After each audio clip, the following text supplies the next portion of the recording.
გადავშალოთ ბიბლია. მეოთხე მეფეთა. პირველი თავი. მეორე მუხლი.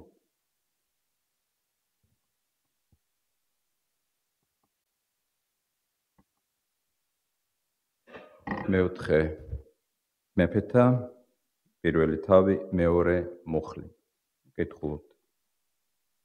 გადმოვარდა ახაზია თავისი ზემოთვალის სარკმლიდან სამარიაში და დასნეულდა.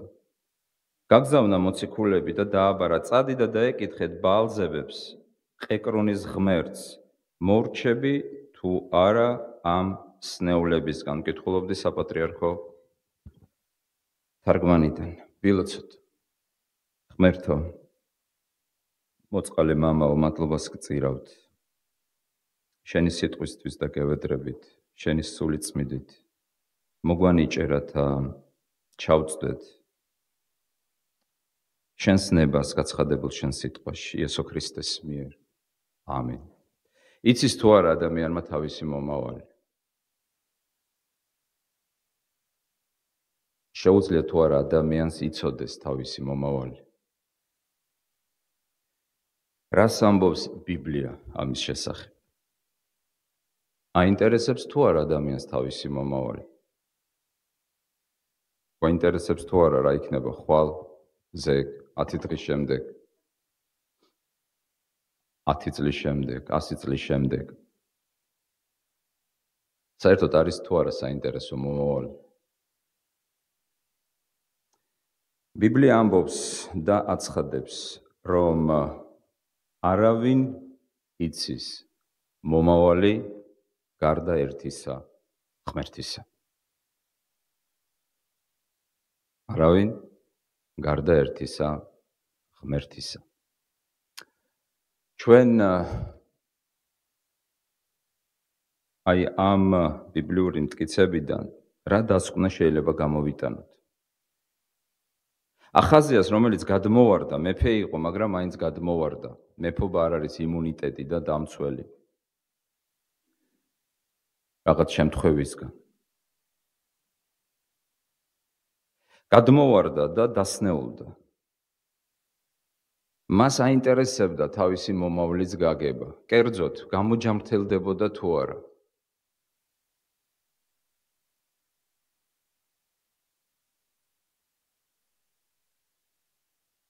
მეგთხოვთ, რომ ჩვენ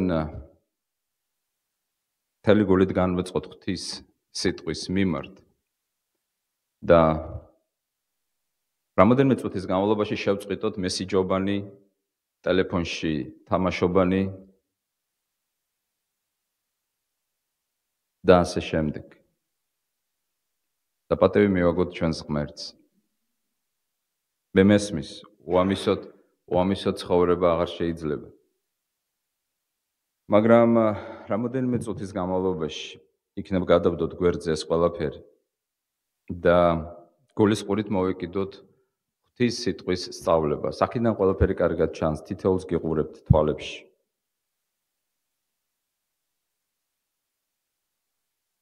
და შეიძლება ვიცი კიდეც რა იცით, რას აკეთებთ ამ წუთში ან რას ფიქრობთ.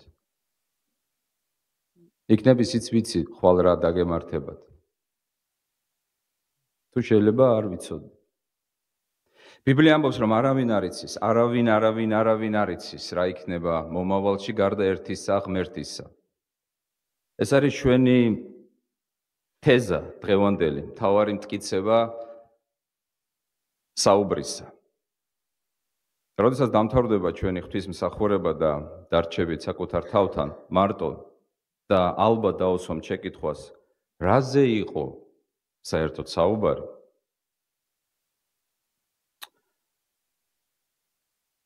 გაგახსენდებათ, რომ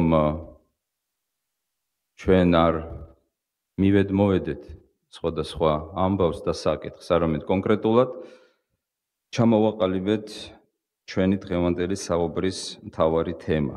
რაც გამოიხატება ამ ერთ წინადადებაში, არავინ არ იცის მომავალი გარდა ერთისა ღვთისა. იცით, ჩემი უმცროსი ანა დადის ეკლესიაში, რომელიც ტიმ კელერმა ჩამოაყალიბა. და როდესაც მოდის ეკლესიიდან,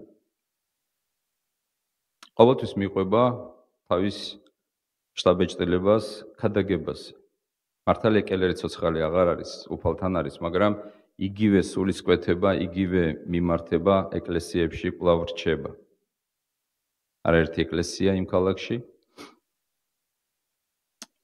რომელიც მისი მსახურებით არის დაარსებული და ერთხელ, როდესაც ანა შემეკითხა, ემზადები მსახურებისთვისო, მე ვთხარი კი. რა უნდა იქადაგო? მე ვთხარი ეს და ეს, დღევანდელზე არა. და შემეკითხა ასეთი რამ, რა არის მთავარი სათქმელი? რისი თქმა გსურსო? ჩემის აზრით, ადამიანს უნდა დარჩეს რაღაცა სათქმელი საუბრიდან, ქადაგებას დაარქმევთ ამას თუ სწავლებას. ის სიტყვა, რომელიც შეიძლება მისთვის ან ჩვენთვის დღეს არის აქტუალური. ნებისმიერ შემთხვევაში, რასაც ჩვენ ვკითხულობთ ბიბლიაში, ყველაფერი არის აქტუალური და ყველაფერი არის რელევანტური. ეს სიტყვაც. კიდევ ერთხელ ვიმეორებ. რაზე ვსაუბრობ ჩვენ? რა არის მთავარი სათქმელი?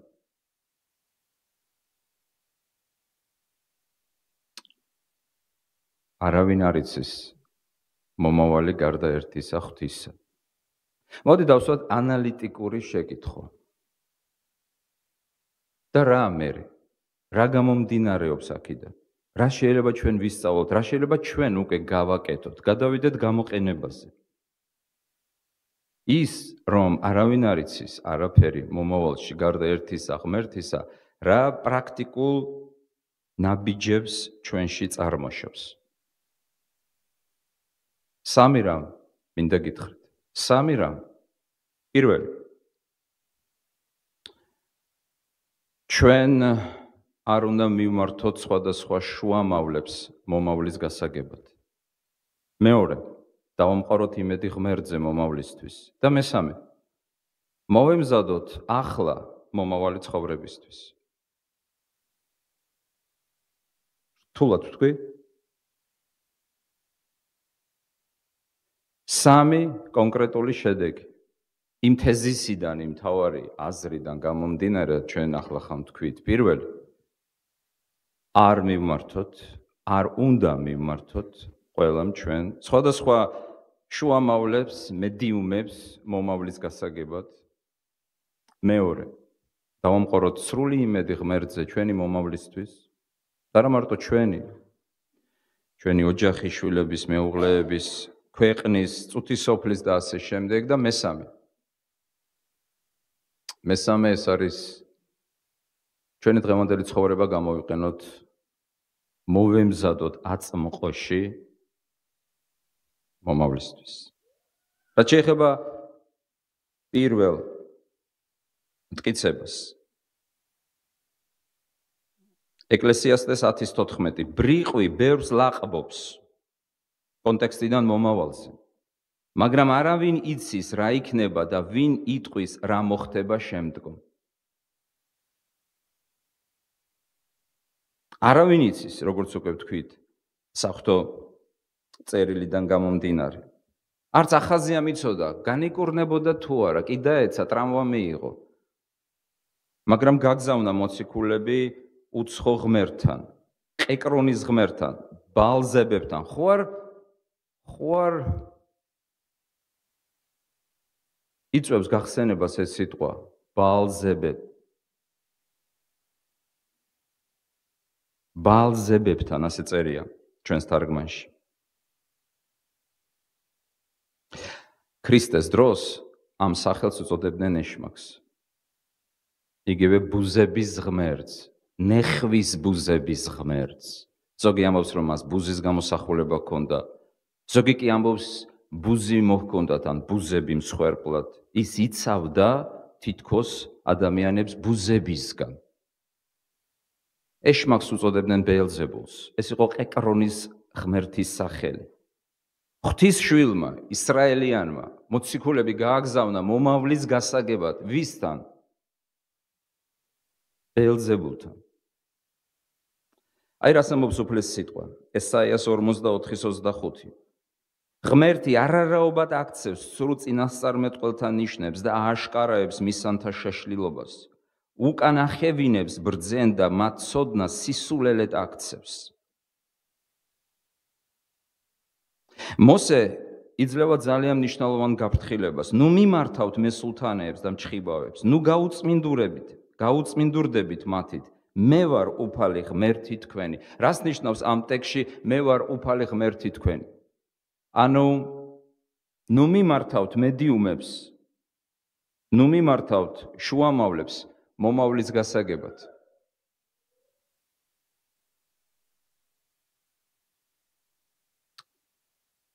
იმიტომ რომ უფალმა ღმერთმა იცის ჩვენი მომავალი. მეტიც ლევიანთა 26-ში წერია და თუ ვინმე მიმართავს მესულთანეებს და მჩხიბავებს, მათ კვალ და კვალ სამრუშოთ, მე მივაპყრობ ჩემს სახეს და მოვკვეთ მას მისი ხალხიდან. რას ნიშნავს ეს? ეს ნიშნავს იმას, რომ ღმერთი თავად ხდება მტერი იმ ადამიანისა, ვინც მიმართავს სხვადასხვა შუამავალს მომავლის გასაგებად. მე მივაპყრობ ჩემს სახეს მის წინააღმდეგ და მოვკვეთ მას მისი ხალხიდან. რატო აფრთხილებდა ღმერთი, რომ მისი შვილები არასოდეს წასულიყვნენ? ჩვენ ხშირად მივმართავთ სხვადასხვა საშუალებებს, მედიუმებს მომავლის გასაგებად. არ არის მაინდამაინც საჭირო, რომ გავიგოთ ეს გაფრთხილება პირდაპირ მნიშვნელობით მესულთანეებთან, მჩხიბავებთან, ჯადოგრებთან, ნათელმხილველებთან მისვლის მნიშვნელობით. ზოგიერთები შეიძლება უფლის სახელითაც ლაპარაკობდნენ მომავალს და იტყუებოდნენ. ზოგიერთები შეიძლება მიმართავენ ერთმანეთს, რომ გაიგონ მომავალი. მაგრამ როგორც წავიკითხეთ, უფალი არარაობად აქცევს სრულ წინასწარმეტყველთა ნიშნებს. სრულ წინასწარმეტყველი ეს არის ადამიანი, რომელიც უფლის სახელით ლაპარაკობს, მაგრამ ტყუილს ლაპარაკობს. რომელიც თავის სიზმარს, თავის აზრს ღვთის გამოცხადებად წარმოაჩენს. და სინამდვილეში ლაპარაკობს თავისას. ეს იმას ნიშნავს, რომ ყველა მესულთანე, მჩხიბავი, ნათელმხილველი, სრულ წინასწარმეტყველი არის, როგორც დღეს გავრცელებული არის ეს სიტყვა ფეიკი, ანუ ტყუილი, გამოგონილი, შეცდომაში შემყვანი. რატომ? იმიტომ რომ არავინ არ იცის სინამდვილეში. და ყველანაირი ლაპარაკი და ლაქლაქი მომავალზე არის ლაყბობა, როგორც თქვა ეკლესიასთან.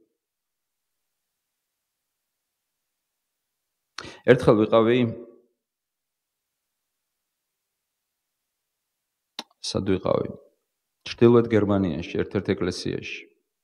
და ეკლესიის წინამძღვარმა მითხრა, აი აქ ვინახავ ფურცელზე, ძალიან ცნობილი სახელი და გვარი მითხრა.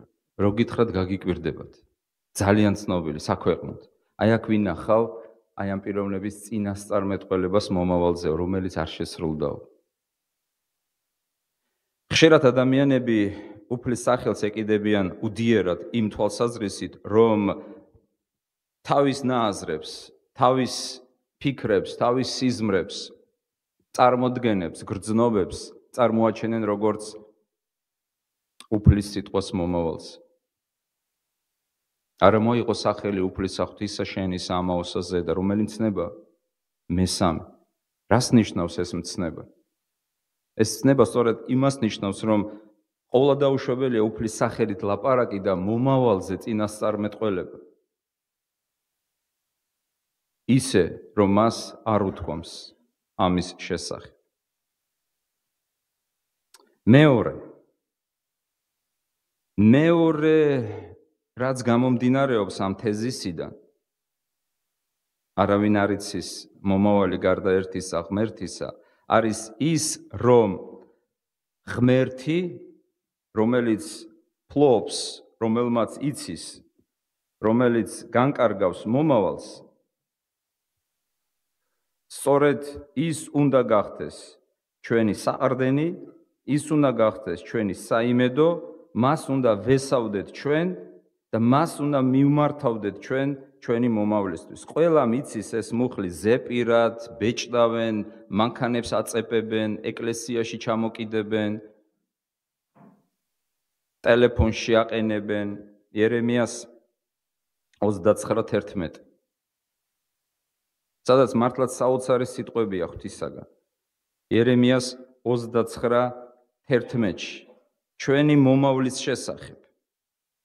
რას ამბობს უფალი, რომელიც ერთადერთი არსებაა, რომელიც ფლობს ცოდნას მომავლის შესახებ. რადგან მე ვიცი, სხვა თარგმანში წერია, მე ვიცი მხოლოდ იზრახვები, რაც განვიზრახე თქვენზე, სიტყვა უფლისა, ზრახვები შვიდობაზე, რომ მოგცეთ თქვენ რა? მომავალი და იმედი. ღმერთს აქვს მომავალი. ცნობილი ფრანგი ფილოსოფოსი, გულმხურვალე ქრისტიანი, ყოფილი ათეისტი, ქალი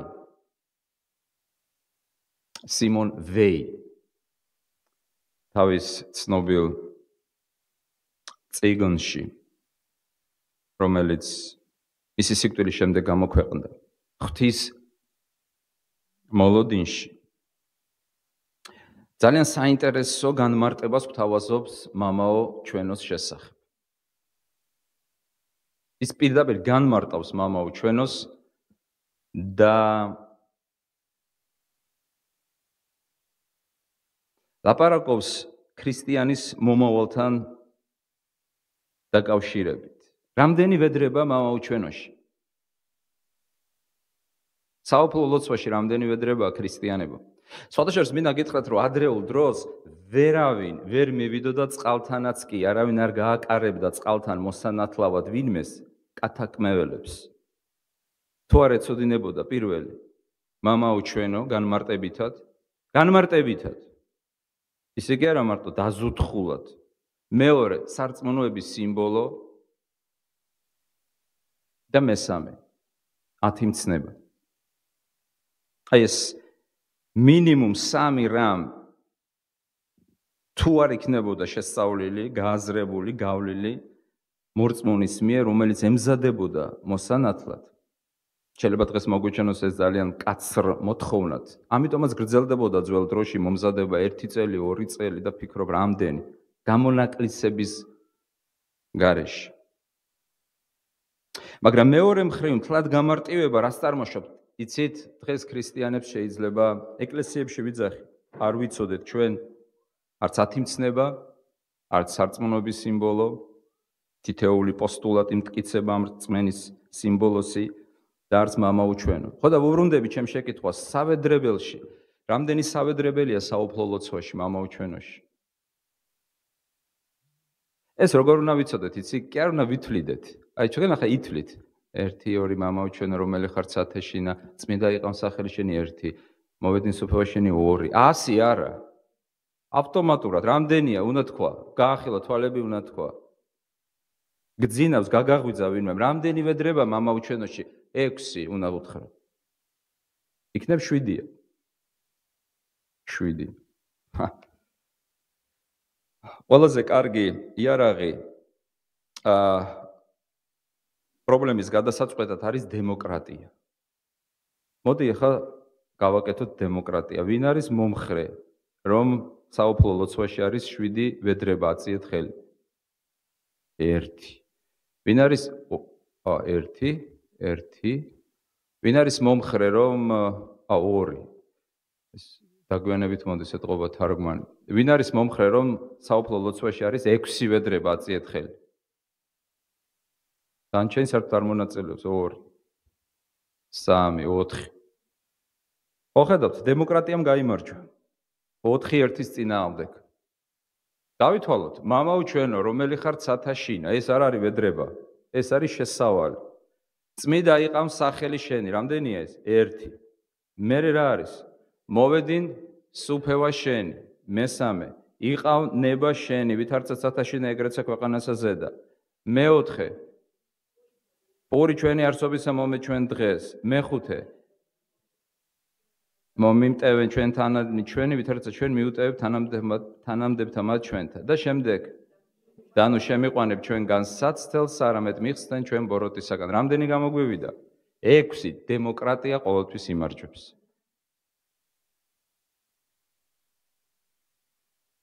ტირანია ყოველთვის მარცხდება. 6. სიმონ ვეი შესანიშნავ დაკვირვებას აკეთებს და ამბობს.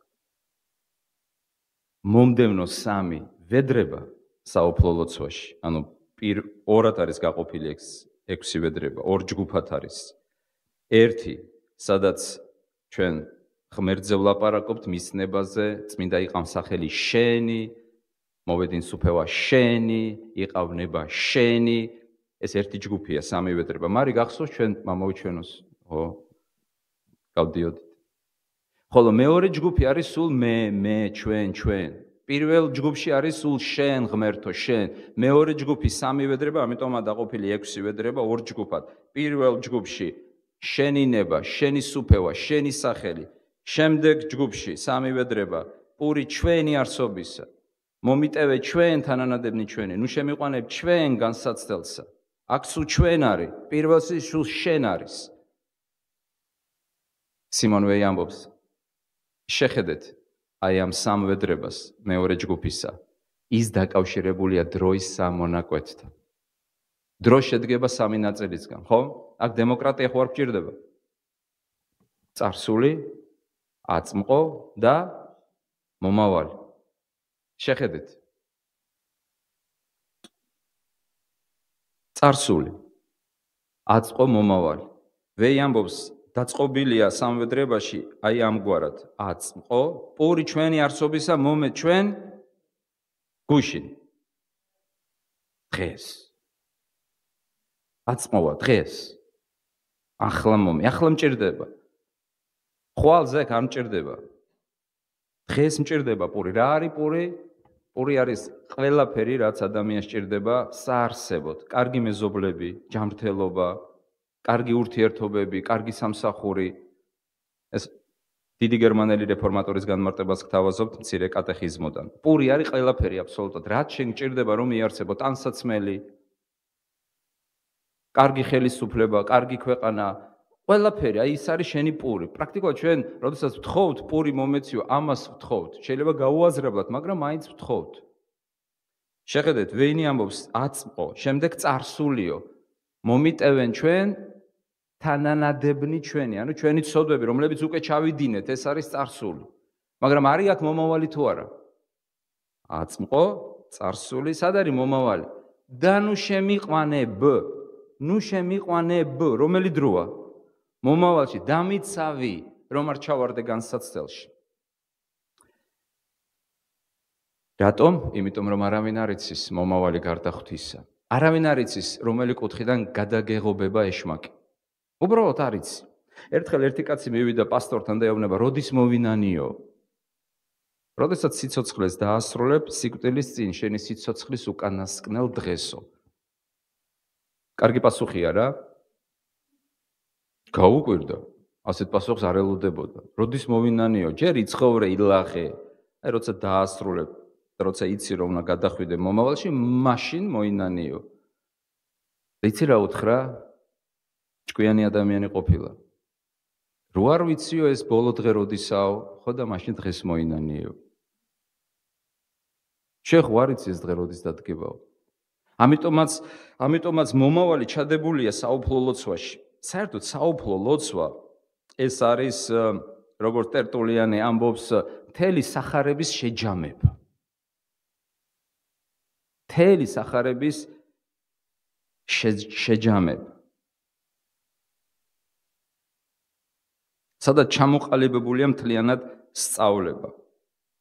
და მადლობა ვეის, რომ სხვანაირად დაგვანახა ჩვენ ვედრებები დროსთან მიმართებაში. ჩვენ გვჭირდება დაცვა. ის რომ მე არ ვიცი მომავალი, იცით რას ნიშნავს? არა მარტო იმას, რომ მე არ მივდივარ სხვა ადამიანთან მომავლის გასაგებად, არამედ მივდივარ მასთან, ვინც იცის ძალიან კარგად ჩემი მომავალი და ვისაც შეუძლია ამ მომავლის გაკონტროლება. რომელსაც შეუძლია ჩემი დაცვა ნებისმიერი განსაცდელიდან. რას ნიშნავს დაცვა განსაცდელიდან? როგორ გესმით ჩვენ? როგორ გესმით თქვენ, როგორ გვესმის ჩვენ დანუ შემიყვანებ ჩვენ განსაცდელსა? ძველი დროიდან მოყოლებული ეს სავედრებელი ორგვარად მოიაზრება. პირველი, ნუ შემიყვანებ ნიშნავს, რომ არ შემახვედრო ისეთი განსაცდელი, რომ შევძლო შევცოდო. ნუ შემახვედრებ საერთოდ. ჩვენში ცხოვრობს საშინელი მხეცი, ძალიან საშინელი მხეცი. ჩვენ დავიბადეთ ამ მხეცთან ერთად. ბიბლია ამბობს, ჩვენ ადამში ყველამ შევცოდეთ. ზოგში ეს მხეცი ლომია, ზოგში ფოცხვერია, თქვენში რა არის? ზოგში მელა, ზოგში მგელია, ზოგში გველეშაპია, ცხრათავიანი, ზოგში ორთავიანი. მაგრამ ყველაში ჩვენში არის რაღაც საშინელი. უკვე არის. როდესაც წმინდა პავლე ლაპარაკობს ამის შესახებ, ის ამბობს, უბადრუკი ადამიანი ვარ, ვინ მიხსნის მე ცოდვილის სხეულისაგან, ჩემს სხეულში ვხედავ სხვა კანონს, ცოდვის კანონს, რომელიც ეწინააღმდეგება გონების კანონს და ტყვედ მაქცევს მე. ნეტარმა ავგუსტინემ აი ამ კანონს, აი ამ მდგომარეობას უწოდა პირველ ქმნილი, პირველ ყოფილი ცოდვა ჩვენში. დავითი ამბობს ფსალმუნში, ცოდვაში ჩავისახე. ანუ ჩასახვის მომენტიდან, როგორც კი ადამიანი ისახება, ის ისახება ამ მხეცთან. ჯერ ის პატარა ბოკვერია მხეცი მასში, მაგრამ მერე იზრდება. ჯერ საყვარელი ბოკვერია. პატარა ლეკვია, მაგრამ მერე იზრდება. მახსოვს ბავშვობას ბაქოში, აზერბაიჯანში ცნობილი იყო საბჭოთა კავშირში ერთმა ოჯახმა თავის ბინაში სახში არა სხვადასხვა გარეული მხეცი გააშინაურა. და პროპაგანდა კომუნისტური ამბობდა, აი გახსოვს გოგი ბაქოში მოხდა ეს ამბავი, აი ადამიანს შეუძლია ეს მხეცური ბუნების დაძლევა მთავარია აღზრდა, კაცო ყველაფერი. იცით როგორ დამთავრდა ეს ისტორია? მთელი ოჯახი შეჭამეს. იმიტომ რომ ხეცია, ინსტინქტია მხეცის. ჩვენ მგონი არა, მე არ შევცოდა. ეს ილო შეცოდებს, გოგი შეცოდებს, სხვა მე არა. და ვიშვერთ თიც. მაგრამ ყოველთვის როცა თიც ვიშვერთ, იესო გვეუბნება, ვინც თქვენ შორის არის უცოდვენი. ჩვენში ცხოვრობს ეს მხეცი, უბრალოდ კარგი მდგომარეობა არ გამოჩენილა, რომ ეს მხეცი გამოჩნდეს. მაგალითად მხეცი ჩდება, როდესაც საცობში ხართ. როდესაც ვიღაცა გადაგიჭრით გზას. როდესაც უსამართლოდ მოგიქცევიან, აი მომენტალურად იქ უკვე ბრჭყალები ჩანს. ღრენა შეიმჩნევა. რატომ? იმიტომ რომ ეს არის ჩვენში, ეს იზრდება ჩვენთან ერთად. ამიტომაც პირველი გაგება, და ნუ შემიყვანებ ჩვენ განსაცდელს, არამედ მიხსნან ჩვენ ბოროტისაგან, ნიშნავს ღმერთო, ნუ შემახვედრებ ისეთ მდგომარეობას, რომ ჩემი მხეცი ჩემგან გამოვიდეს და გამაოცოს. და მეორე, მაინდა-მაინც თუ შენ ინებე და მე ჩავარდი ასეთ განსაცდელში, ისე გააკეთე, რომ არ შევცოდო. გამარიდე საერთოდ რო არ აღმოჩნდე ასეთ ატმოსფეროში, სიტუაციაში ადამიანებთან და თუ აღმოჩნდი მაინდა-მაინც დამიცავი. თუ მაინდა-მაინც ჩამაგდეს ორმოში, როგორც დანიელი ჩააგდეს. სად ჩააგდეს დანიელი? ედემის ბაღში ჩააგდეს, ხო? მხეცებთან ჩააგდეს. მაგრამ რა მოხდა? უვნებელი დარჩა. რატომ? იმიტომ რომ ღმერთმა დაიწვა. აი თუ მოხდება თქვენ ცხოვრებაში და ჩაგვაგდებენ სადაც, ხაროში სადაც, ორმოში. ცხოვრებისეულ ორმოში გულისხმობს, სადაც მუდამ ხეცები გაიხედავ, აქ ლომია, ვეფხვია, ფოცხვერი, აღარ იცი რა გააკეთო. და ღმერთო რატო ჩამაგდეს საერთოდ? გაიხსენეთ დანიელი. მთელი ღამე ისე გაატარა. როგორ ფიქრობ, დანიელს ეძინა? ალბათ არ ვიცი. წერია რომ რწმენით გადარჩაო, შეიძლება დაიძინა კიდეც. როგორც ქრისტეს დაეძინა ხელვაში. იმიტომ რომ რწმენას შეუძლია ასეთი სასწაულების გაკეთება. და აი ბოლოს ამ ჩვენს მეორე პუნქტთან, რადგანაც ღმერთმა იცის მომავალი და კაცი შვილმა არ იცის, ამიტომ ჩვენ მას უნდა მივმართოთ, მასზე უნდა დავამყაროთ იმედი. და ბოლოს დავაგვირგვინოთ ჩვენი მეორე პუნქტი საოცარი სწავლებით ეკლესიის მამისა, რომელსაც ტრადიციამ შეარქვა ოქროპირი. ვინ არის ეს? წმინდა იოანე ოქროპირი. აი რას ამბობს წმინდა იოანე ოქროპირი. მომავალ სიკეთეთა იმედი ამცირებს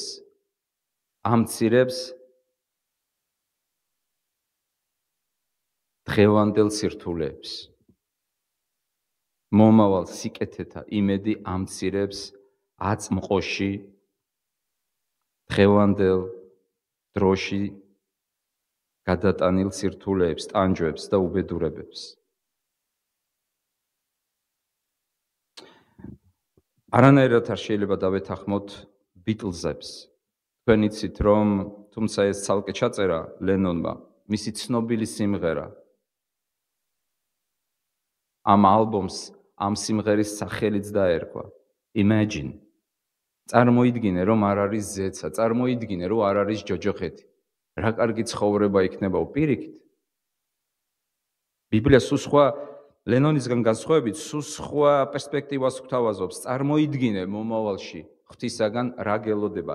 ქრისტიანებს რა დენომინაციისა არ უნდა იყოს, ყველანი ერთად აღიარებენ, რომ ძირითადად ელოდება 4 რამ მომავალში, ღვთის მიერ გაცხადებული. ის რა ჩვენ ვიცით. აი ეს კამათები ატაცებაზე 3 წელიწად ნახევარზე ერთწუთით გვერდით გადადეთ. 4 არის რაც ყველასთვის საერთოა. გნებავთ კათოლიკე, მართლმადიდებელი, პროტესტანტი მნიშვნელობა არ აქვს. ერთი რომ ქრისტე დაბრუნდება, აუცილებლად დაბრუნდება, ეს არის მომავალი. მეორე, იქნება სამსჯავრო. ქრისტიანები გამართლებულები არიან ქრისტეს სისხლით და სამსჯავროზე არ წარდგებიან როგორც განსასჯელები. მესამე, ეს არის მკვდრეთით აღდგომა და მეოთხე, ახალიცა და ახალი მიწა. ეს არის მომავალი. იოანე ოქროპირი ამბობს, მომავალ სიკეთეთა, აი ამ სიკეთეთა იმედი ამსუბუქებს, ამცრობს, ამცირებს, ანელებს დღევანდელ ტანჯვებს. და არა ისე როგორც ლენონი მღეროდა. მესამე პუნქტი. არავინ არ იცის მომავალი გარდა ერთისა ღვთისა, ამიტომ ჩვენ პირველი არ უნდა მიმართავდეთ სხვადასხვა მედიუმებს მომავლის გასაგებად. მეორე, ღმერთზე უნდა ვამყარებდეთ იმედს, რომ ჩვენი გულები დავემშვიდოთ. და მესამე, გამოვიყენოთ აწმყო მომავლისთვის. ანუ მაქსიმალურად გავემზადოთ მომავალი ცხოვრებისთვის დღევანდელ დღეს. როდესაც სიტყვა ბრძენი გესმით, რომელი ადამიანი წარმოგიდგებათ თვალწინ ბიბლიაში, რომელი ავტორი? ბრძენი ოჩახ, ბრძენი სოლომონი. კი ბატონო, სოლომონი, დავითის ძე. ძალიან ბრძენი იყო. შეძლო 700 ცოლის და 300 ხარჭის რჩენა. ძალიან ბრძენი იყო. აბა შეძელით თუ მაგრები ხართ 700 ცოლის არჩინეთ და 300 ხარჭა. თანაც ისე რომ ყველა სურვილი შეასრულოთ. ხო მაგარი ბრძენი იყო. მოკლედ, ის არა მარტო სპეციალისტი იყო ცოლებში, ქალებში. სოლომონი იყო სპეციალისტი დაკვირვებებში. ამით ძალიან წააგავდა ქრისტიანულ ტრადიციაში, რომელია გამორჩეული მოღვაწე, რომელსაც ბუნებასთან ყველაზე ახლო კავშირი ჰქონდა. აი ბუნებასთან, პირდაპირ აკვირდებოდა, შეეძლო, რა ვიცი, საათობით, დიდი დროს განმავლობაში დარჩენილიყო ბუნებას, ელაპარაკებოდა მცენარეებს, ცხოველებს.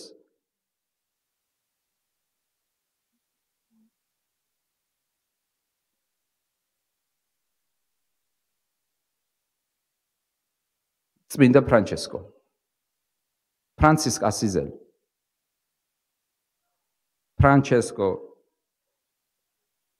წმინდა ფრანცისკ ასიზელი. შეხედეთ რაც ამბობს ჩვენი ბრძენი სოლომონი.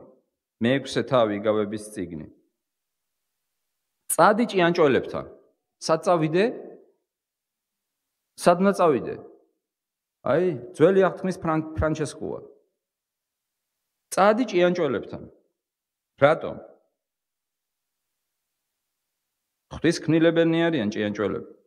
მაგრამ რაღაცა შეიძლება დავისწავლოთ მათგან რა?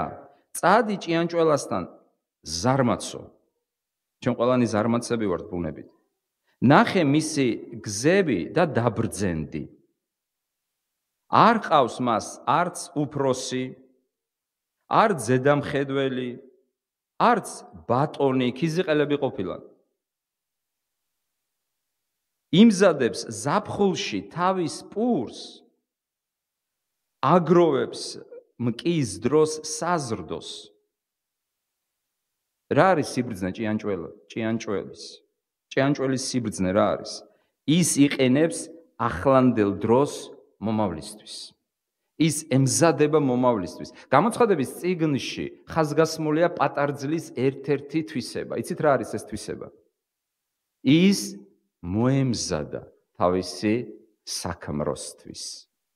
ვინ არის პატარძალი? ეკლესია. რა შეობა ეკლესია დღეს აქ? ჭორაობს, ცოდავს, მრუშობს. ემზადება. რისთვის ემზადება? შესახვედრად. ვისთან შესახვედრად? საქმროსთან. ვინ არის ეს საქმრო? უმშვენიერესი საქმროთა შორის. იესო ქრისტე. იესო ქრისტე. ვემზადებით ჩვენ მასთან შესახვედრად. როგორ ვიყენებთ ჩვენ დღევანდელ დღეს? როგორ ვიყენებთ ჩვენ აწმყოს? როგორ ვიყენებთ ჩვენ აწმყოს? ვიყენებთ თუ არა ჭიანჭველების მსგავსად? იცით, ზოგჯერ ადამიანებს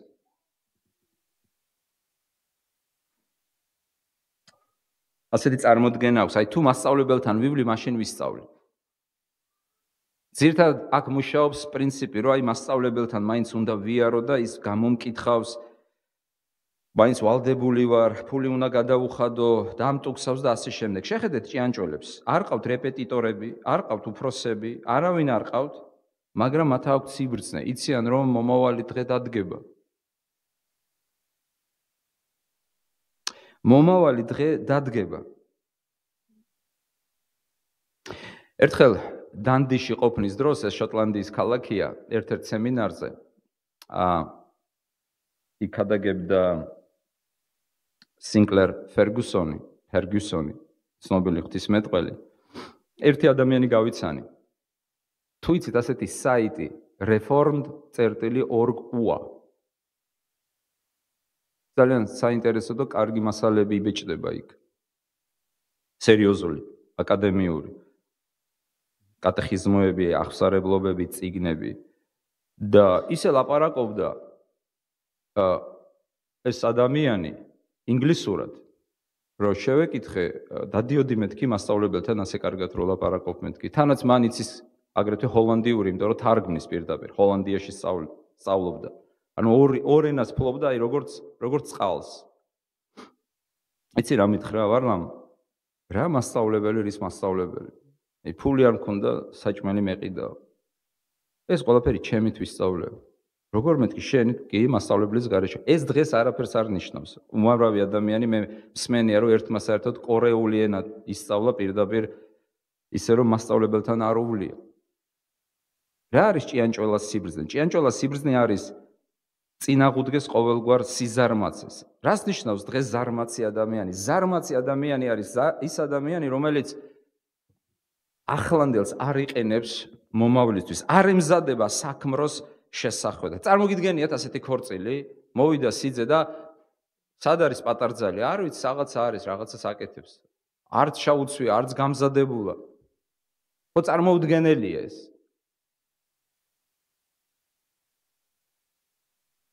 შეიძლება ხდება კიდეც. მაგრამ ჩვენ შემთხვევაში ჩვენ ვარ დაწინდულები ერთ კაცზე, იესო ქრისტეზე და სულიწმინდა ჩვენში ზრუნავს და მოქმედებს იმისათვის, რომ მოგვამზადოს ჩვენ. აი რას ლაპარაკობს აწმყოზე და მომავალზე ჩვენი ბრძენი დონ კიხოტი. ხოდით სერვანტეს მოусმინოთ. ფათერაკების მაძიებელი ჩვენი რაინდი, მწუხარე სახის რაინდი, დონ კიხოტი ერთხელ კარგად მიბეგვეს. ის ხო სპეციალისტი იყო ფათერაკების ძებნაში. გადაეყარა ტუსაღებს, მოეჩვენა როგორც ყოველთვის, რომ არიქა გასათავისუფლებლად უნდა იბრძოლოს და ამ ტუსაღმა ადგა და წარმოუდგენლად ცემა. გახადა ყველაფერი, დააგდო მიწაზე და ცოცხალ მკვდარი აგდია ჩვენი რაინდი. რა თქმა უნდა, პანსა გაიქცა, რაღაცა მიეფარა. და რას ეუბნება ამ ფათერაკის შემდეგ თავის მეგობარს.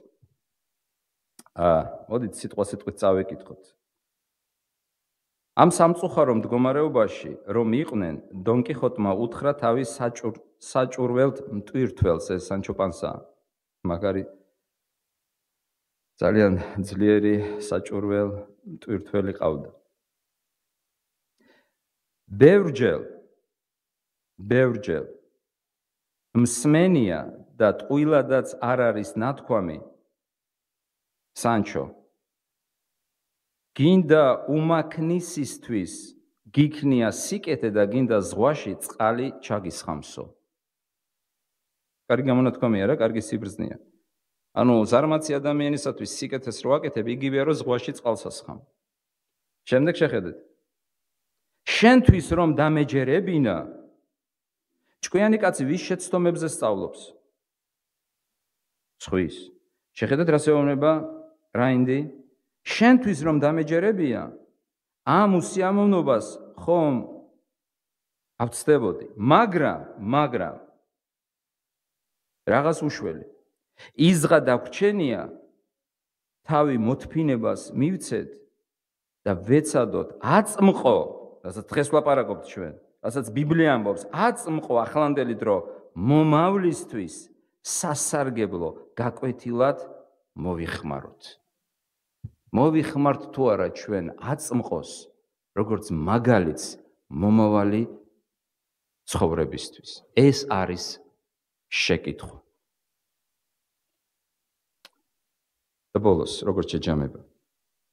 ბიბლია ერთმნიშვნელოვნად აცხადებს. არავინ არ იცის მომავალი. ნუ რავინ მოგატყუებთ. ყველა ვინც მოდის და გეუბნებათ, აი მე ვიცი რა მოხდება, მათყუ არა, ცრუა, არ შეგეშინდეთ. ყველაფერს დაარქვით საკუთარი სახელები. მხოლოდ ერთმა ღმერთმა იცის. აქედან გამომდინარე, ჩვენ ყველაფერი უნდა გავაკეთოთ იმისათვის, რომ არ ვეძებოთ მედიუმები, შუამავლები მომავლის გასაგებად, არ არის საჭირო. მეორე, დავამყაროთ ღმერთზე სრული იმედი, იმისათვის, რომ ჩვენი